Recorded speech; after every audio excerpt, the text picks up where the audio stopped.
నమస్తే, welcome to our channel. నేను మీ పద్మావతి. ఈ రోజు మనతో పాటు ప్రముఖ ఆధ్యాత్మికవేత్త మరియు ఆస్ట్రాలజర్ బ్రహ్మశ్రీ సుభాష్ శర్మ గారు ఉన్నారు. మరి ఆయనతో మాట్లాడి వృశ్చిక రాశి వారికి ఉగాది నుంచి ఉగాది వరకు కూడా ఎటువంటి ఫలితాలు ఉండబోతున్నాయనేది తెలుసుకునే ప్రయత్నం చేద్దాం. మరి మీరు కూడా వీడియోని ఎక్కడ కూడా స్కిప్ చేయకుండా పూర్తిగా చూసేయండి. నమస్కారం గురుగారు. శ్రీమాత్రే నమః. గురుగారు, వృశ్చిక రాశి వారికి ఈ నూతన సంవత్సరం శ్రీ విశ్వావసునామ సంవత్సరం ఏ విధమైన ఫలితాలను తెచ్చబెట్టబోతుందంటారు? మరి ముఖ్యంగా చూసుకుంటే ఎటువంటి లాభదాయకమైన ఫలితాలు కనిపిస్తున్నాయంటారు, ఎటువంటి కొంచెం కష్టకరమైన ఫలితాలను కనిపిస్తున్నాయంటారు? తప్పకుండా తెలియజేస్తాను. ముందుగా ప్రేక్షకులందరికీ శ్రీమాత్రే నమః, శ్రీ గురుభ్యో నమః. ఈ సంవత్సరము వృశ్చిక రాశి వారికి కనుక చూసుకున్నట్టయితే వృశ్చిక రాశి వారికి ఆదాయము 2, ఖర్చు 14, అలాగే రాజపూజ్యము 5, అవమానము 2. ఈ రకంగా వీళ్ళ యొక్క రాజపూజ అవమానాలు ఆదాయ వ్యయాలు ఈ రకంగా ఉన్నాయి. అయితే ఇందులో ఆదాయము 2 అనేసరికి భయపడాల్సిన పని ఏమీ లేదు.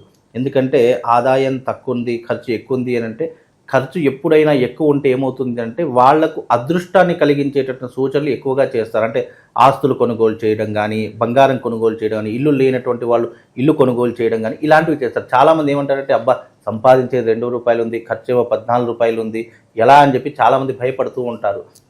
అంటే ఇందులో లాభ నష్టాలు, ఖర్చులు, ఆదాయాలు ఎలా లెక్క వేస్తాము అంటే, సంపాదన తక్కువగా ఉంది అని అంటే మనకు ఖర్చులు ఎక్కువ ఉన్నాయంటే మనకు మిగులుబాటు 2% ఉంటుంది. ఖర్చు 14 అంటే అది మనకు లాభాన్ని చేకూర్చేటటువంటిది అని అర్థం చేసుకోవాలి. ఈ రకంగా ఉంటుంది. ఇక పొగిడేవాళ్ళు, తిట్టేవాళ్ళు ఇవన్నీ కూడా ఏంటి అంటే వాళ్ళ జీవితానుసారాన్ని బట్టి వస్తాయి. ఇవి జాతక ఫలితాలు, ఆదాయ వ్యయాలు, రాజపూజ అవమానాలు అనేటటువంటివి సహజ సిద్ధంగా మనిషి యొక్క స్వభావాన్ని బట్టి నడిచేటటువంటి ప్రయత్నాలు ఉంటాయి. ఇక రాశి ప్రభావం, గోచార ఫలితాలు ఎలా ఉంటాయో ఇప్పుడు మనం తెలుసుకుందాం. ముఖ్యంగా ఇప్పుడు మనకు వృశ్చిక రాశి ఎలా ఉంటుంది అనేటటువంటి తెలుసుకుంటే కనుక, వృశ్చిక రాశికి గురువు 8వ స్థానంలోను, శని 5వ స్థానంలోను, రాహు 5వ స్థానంలోను, కేతు 11వ స్థానంలో సంచరిస్తున్నారు. కనుక వీళ్లకు ఈ సంవత్సరము కొద్దిగా నష్టం జరిగేటటువంటి అవకాశం ఉంది అని చెప్పుకోవచ్చు. అంటే నెగిటివ్ ఇంపాక్ట్ ఎక్కువగా ఉంది, పాజిటివ్ ఇంపాక్ట్ తక్కువగా ఉంది అని చెప్పుకోవచ్చు. ఎందుకంటే వృశ్చిక రాశి వారికి 8వ స్థానంలో గురు సంచారం. మరి గురు సంచారం వల్ల ఎలాంటివి జరుగుతాయి అనేటటువంటి తెలుసుకుంటే కనుక, 8వ స్థానంలో గురు సంచారము గృహ సమస్యలను అత్యధికంగా పెంచుతుంది. అంటే ఇంట్లో జరిగేటటువంటి సమస్యలు ఎక్కువ అవుతాయి. భార్యతో కావచ్చు, అన్నదమ్ములతో కావచ్చు, తల్లిదండ్రులతో కావచ్చు, లేదు అంటే ఇల్లు వల్ల కావచ్చు, వీళ్లకు గృహ సమస్యలు ఎక్కువగా పెరిగేటటువంటి అవకాశాలు, ఆర్థిక పరమైనటువంటి ఇబ్బందులు ఎదుర్కొనేటటువంటి సమస్యలు ఎక్కువగా అవుతూ ఉంటాయి. అందులోనూ భయము, వీళ్లకు ప్రతి ఒక్క చిన్న విషయానికి భయపడేటటువంటి సంఘటనలు వీళ్ళ జీవితంలో చోటు చేసుకుంటాయి. ఈ సంవత్సరము తప్పకుండా వాళ్ళు భయం అనేటటువంటి అధికంగా పెరిగిపోతూ ఉంటుంది. అలాగే అధికారుల యొక్క భయం పెరిగిపోతుంది. అంటే రాజ భయము అని అంటే ఇప్పుడున్నటువంటి అప్పటి కాలంలో ఏంటంటే రాజభయము అంటే రాజ్యాధికారం అనుభవిస్తూ ఎవరైతే ఉన్నారో రాజులు, వాళ్ళతో భయం ఏర్పడేది. కానీ ఇప్పుడున్నటువంటి సిచ్యువేషన్లో కలియుగంలో రాజభయము అంటే వాళ్ళ కుటుంబంలో పెద్దవాళ్ల వల్ల కానివ్వండి, లేదా వాళ్ళ అధికారుల వల్ల కానివ్వండి భయం ఏర్పడేటటువంటి అవకాశము వీళ్ళ జీవితంలో ఈ యొక్క విశ్వావసునామ సంవత్సరంలో ఏర్పడుతూ ఉంటుంది. అందులోనూ కోపము అధికంగా వస్తుంది.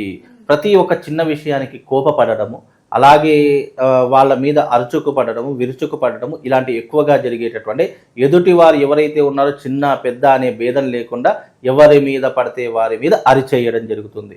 కోపం విపరీతంగా రావడం జరుగుతుంది.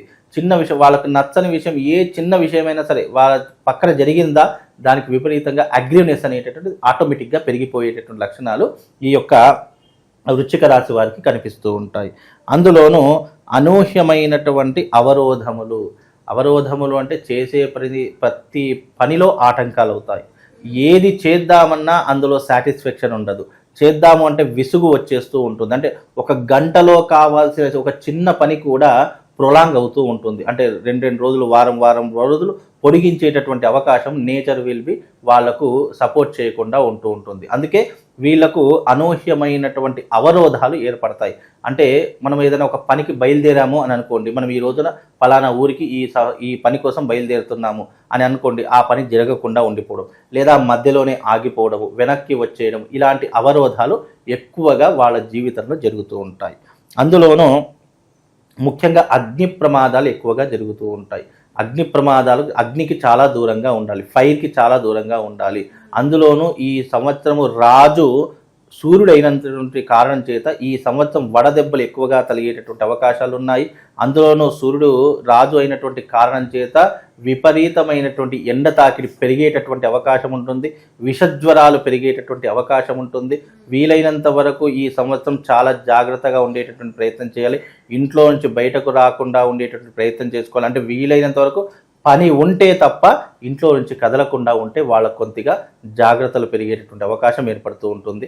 అగ్ని భయము అంటే అర్థం ఏంటి అంటే కనుక వాహన ప్రమాదాలు జరగడం కానివ్వండి, అగ్నికి సంబంధించినటువంటి ఇబ్బందులు జరగడం, ఫైర్ యాక్సిడెంట్ జరగడం కానీ, లేదా ఎండ తాకిడికి వాళ్ళ జీవితంలో వడదెబ్బలు తాగడము, లేదా ఆరోగ్య భంగం ఏర్పడము, ఇలాంటివి ఎక్కువగా జరిగేటటువంటి అవకాశం ఏర్పడేటటువంటి అవకాశం వీళ్ళ జీవితంలో ఏర్పడుతూ ఉంటుంది.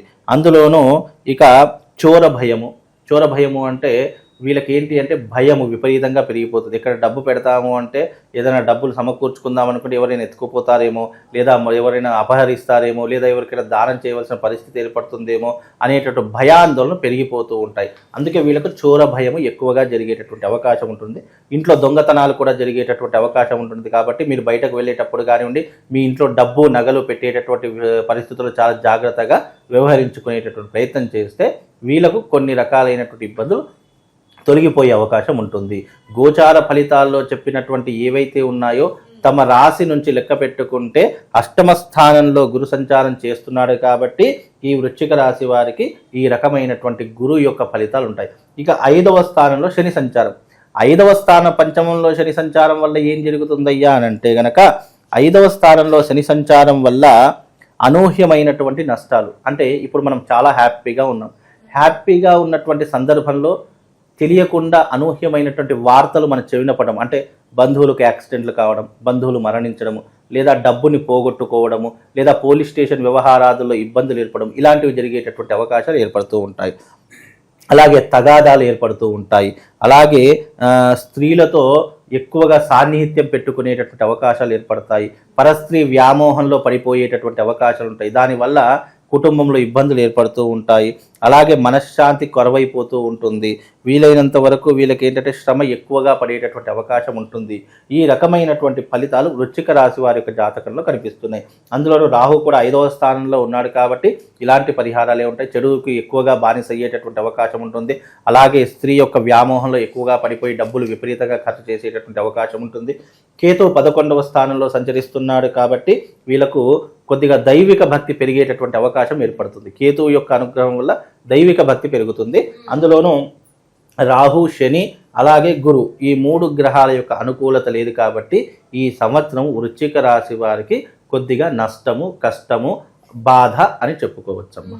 అయితే గురువు గారు, వృశ్చిక రాశి వారికి కొద్దిగా ఆరోగ్య పరంలో కావచ్చు, లేకుంటే ఆర్థిక పరంగా కావచ్చు, కొద్దిగా కష్టాలు అయితే కనిపిస్తున్నాయి కాబట్టి ఎటువంటి పరిహారాలు చేసుకోవాలంటారు ఈ సంవత్సరం అంతా కూడా?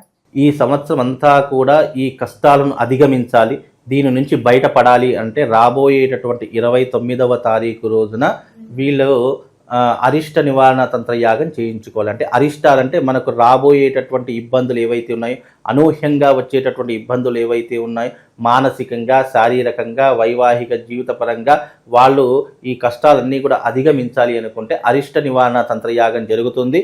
కాబట్టి ఆ అరిష్ట నివారణ తంత్రయాగంలో పాల్గొంటే ఈ సంవత్సరము వాళ్లకు కొంతవరకు ఉపశమనం కలిగేటటువంటి అవకాశం ఏర్పడుతుంది. ఇది బాసర క్షేత్రం నందు మా పీఠం ఆధ్వర్యంలో తప్పకుండా చేయిస్తాము. ఎందుకంటే ఇది గ్రహణ కాలంలో జరుగుతుంది, షష్టగ్రహ కూటమి కూడా ఏర్పడుతుంది. కాబట్టి ఈ సంవత్సరము వృశ్చిక రాశి వారికి కొద్దిగా ఇబ్బందులు జరిగేటటువంటి అవకాశం ఏర్పడుతుంది. కాబట్టి దాన్ని అధిగమించాలంటే తప్పకుండా రండి, అరిష్ట నివారణ తంత్ర యాగం చేయించుకుంటే ఈ సంవత్సర కాలం కొంతవరకు ఉపశమనం కలుగుతుందమ్మా. ఇక ప్రతి ఒక్క రాశి వాళ్ళు, ఈ రాశి వాళ్ళు ఎవరైతే ఉన్నారో తప్పకుండా ఈ సంవత్సరము షష్టగ్రహ కూటమి ప్రతి ఒక్క రాశుల మీద ప్రభావం చూపించేటటువంటి అవకాశం ఏర్పడుతుంది. కనుక ఈ సంవత్సరము గోదావరి క్షేత్రమునందు, బాసర జ్ఞాన సరస్వతి దేవస్థానమునందు, గంగా తీరమునందు అరిష్ట నివారణ తంత్రయాగం చేయిస్తున్నాము. 12 రాశుల ప్రతి ఒక్కరూ కూడా ఈ యొక్క యాగంలో పాల్గొనాలి. రాబోయేటటువంటి షష్టగ్రహ కూటమి కొన్ని గ్రహాలకు, అలాగే గ్రహాలలో జరిగేటటువంటి వింతలకు, అలాగే మార్పులకు, ప్లానెటరీ పొజిషన్లో జరిగేటటువంటి కొన్ని గ్రహ సంచారం యొక్క మార్పు ప్రతి ఒక్క రాశి దాని మీద ప్రభావం చూయించేటటువంటి అవకాశం ఏర్పడుతుంది. కనుక ప్రతి ఒక్కరికి కూడా ఈ సంవత్సరం విశ్వసునామ సంవత్సరము ఆనందంగా ఉండాలనుకున్నా, అలాగే చేసే వృత్తి వ్యాపారాదుల్లో లాభం చేకూరాలనుకున్నా ఈ సంవత్సరం జరిగేటటువంటి ఈ యొక్క అరిష్ట నివారణ తంత్ర యాగంలో పాల్గొనండి. ఈ యాగము తేదీ 29వ తారీఖు రోజున ఉదయం 10 గంటలకు బాసర క్షేత్రం నందు, గోదావరి క్షేత్రం నందు ఈ యాగము సామూహికంగా నిర్వహిస్తున్నాము. అందరూ రండి, ఈ యాగంలో పాల్గొని ఈ విశ్వసునామ సంవత్సరంలో ఆనందంగా సుఖంగా ఉండేలా మీ జీవితాన్ని మలుచుకోండి. శ్రీమాత్రే నమః. శ్రీ గురుభ్యో నమః.